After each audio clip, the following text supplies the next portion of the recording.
तो देखिए ये खुशी जो है महिलाओं के चेहरे पर साफ साफ दिखाई दे रही है, लेकिन जो वकील हैं उनसे हमारे सहयोगी अजय दुबे ने बातचीत की है, उन्होंने क्या कुछ कहा है वो आपको सुनाते हैं।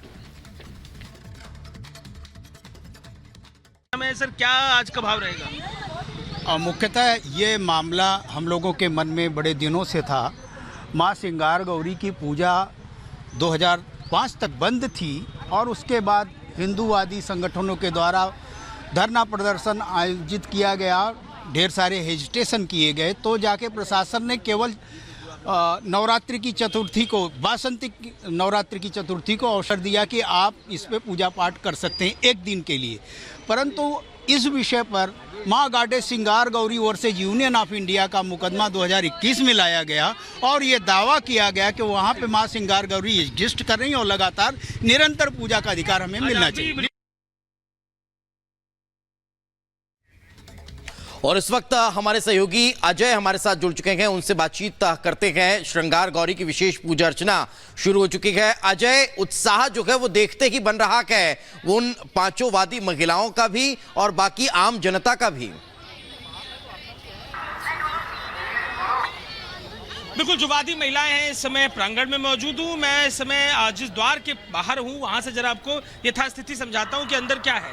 अंदर आप देखेंगे ठीक सामने गुंबद दिखाई दे रहा है ज्ञानव्यापी मस्जिद का। इसके पीछे के हिस्से में आप थोड़ा और पीछे उठ के हम आपको दिखाते हैं जो एक खंडहर की तरह से आकृति दिखाई दे रही है। ये वो पीछे का हिस्सा है जिसके पास दीवार पर महिलाओं को एक दिन साल में पूजा की अनुमति मिलती है। तो इसी गुंबद के ठीक नीचे के हिस्से में इस समय तमाम वो जो महिलाएं हैं, पक्षकार महिलाएं हैं, जिसमें सीता साहू, मंजू व्यास और दूसरी लक्ष्मी देवी और ये और बिल्कुल अजय आपके पास वापस लौटेंगे इसी बीच, बिल्कुल इस पर बात करेंगे, वापस लौटेंगे। लेकिन इसी बीच आपको बताते हैं आम आदमी पार्टी की तरफ से प्रेस कॉन्फ्रेंस की जा रही है, आइए सुनते हैं।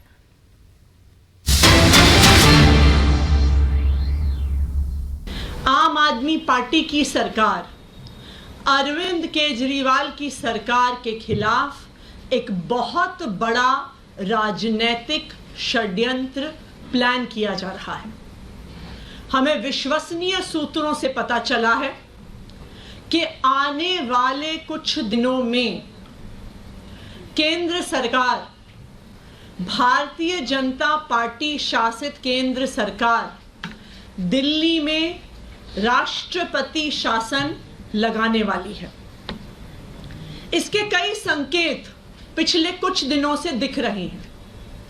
हम पिछले कई दिनों से देख रहे हैं कि दिल्ली में किसी भी अफसर की पोस्टिंग नहीं हो रही। जो आईएएस अफसर हैं उनकी पोस्टिंग एमएचए द्वारा कंट्रोल्ड होती है, लेकिन पिछले कई महीनों से किसी भी सीनियर आईएएस अफसर की पोस्टिंग दिल्ली में नहीं हुई। दूसरी बात, दिल्ली के अंदर कई विभाग खाली हैं, वहां पर अफसर पोस्टेड नहीं हैं, लेकिन फिर भी दिल्ली के अंदर किसी भी अफसर को नहीं लगाया जा रहा। तीसरी बात, एलजी साहब पिछले एक हफ्ते से एमएचए को बार बार बिना किसी कारण के दिल्ली सरकार को लेके चिट्ठियां लिख रहे हैं। कहते हैं कि मंत्रीगण मीटिंग में नहीं आते, कहते हैं कि मुझे चर्चा करनी है, मैंने मीटिंग पे बुला रहा हूं, ये मीटिंग में नहीं आ रहे हैं।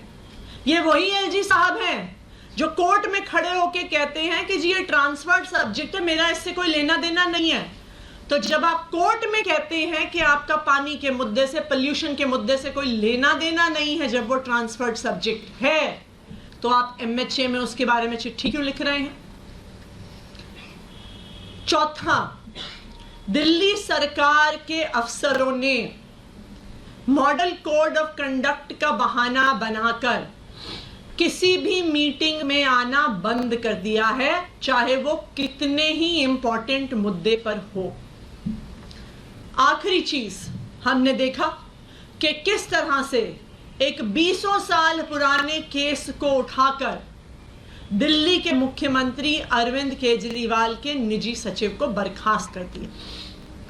तो ये सारे लक्षण दिखा रहे हैं कि एक बहुत बड़ी साजिश हो रही है। दिल्ली की सरकार को गिराने की साजिश हो रही है, अरविंद केजरीवाल की सरकार को गिराने की साजिश हो रही है और दिल्ली में राष्ट्रपति शासन लगाने की साजिश हो रही है। और यही कारण है कि अरविंद केजरीवाल जी को झूठे आरोपों के साथ, फर्जी आरोपों के साथ, बिना किसी प्रमाण के ईडी ने गिरफ्तार किया है, केंद्र सरकार ने गिरफ्तार किया है। क्यों? क्योंकि भारतीय जनता पार्टी को ये पता है, वो ये जानते हैं कि वो कितना भी जोर लगा लें, वो दिल्ली में अरविंद केजरीवाल को हरा नहीं सकते हैं। उन्होंने ये देख लिया है कि चाहे 2013 का चुनाव हो, चाहे 2015 का चुनाव हो, चाहे 2020 का चुनाव हो या 2022 में हुआ एमसीडी का चुनाव हो, कि दिल्ली के लोग अरविंद केजरीवाल से प्यार करते हैं, दिल्ली के लोग आम आदमी पार्टी को पसंद करते हैं। और चलिए इसी तरह आगे निकलते हैं और बड़ी खबर का रुख करते हैं। प्रधानमंत्री नरेंद्र मोदी ने बड़ी प्रतिक्रिया दी है। एक समाचार एजेंसी को इंटरव्यू में प्रधानमंत्री नरेंद्र मोदी ने यह साफ कह दिया है कि करप्शन के खिलाफ कार्रवाई रुकेगी नहीं। समाचार पत्र को दिए इंटरव्यू में पीएम बोले, जांच एजेंसियों पर हमला हो रहा है लेकिन करप्शन पर कार्रवाई रुकेगी नहीं।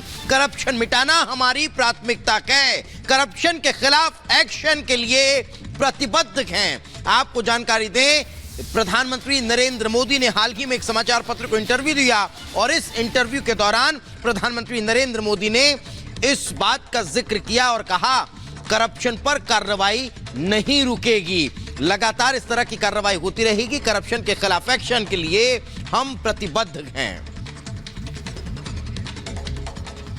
तो प्रधानमंत्री नरेंद्र मोदी ने कांग्रेस पर भी हमला बोला। उन्होंने बोला कि कांग्रेस के जो इरादे हैं वो खतरनाक हैं। कांग्रेस को लेकर के और क्या कुछ कहा गया है, सुनिए जरा।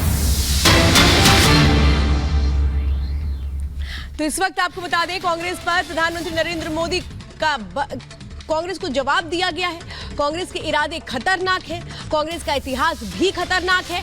शोभा यात्रा पर पत्थर बरसाए गए थे।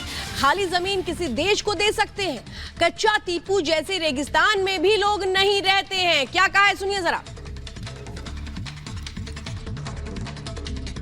रहता नहीं तो क्या दे दे नहीं है क्या? फिर तो ये रेगिस्तान को तुम क्या कहोगे कल? यही कहोगे कोई रहता है क्या? क्या कोई देश की सेवा ऐसे होती है क्या? ये तरीका है क्या? ये है इनकी मानसिकता। इनके लिए देश का खाली हिस्सा सिर्फ जमीन का एक टुकड़ा है। कल ये कांग्रेसी राजस्थान जैसे सीमावर्ती राज्य की खाली जमीन यही कहकर किसी भी देश को दे सकते हैं। कांग्रेस का सिर्फ इतिहास ही खतरनाक नहीं है,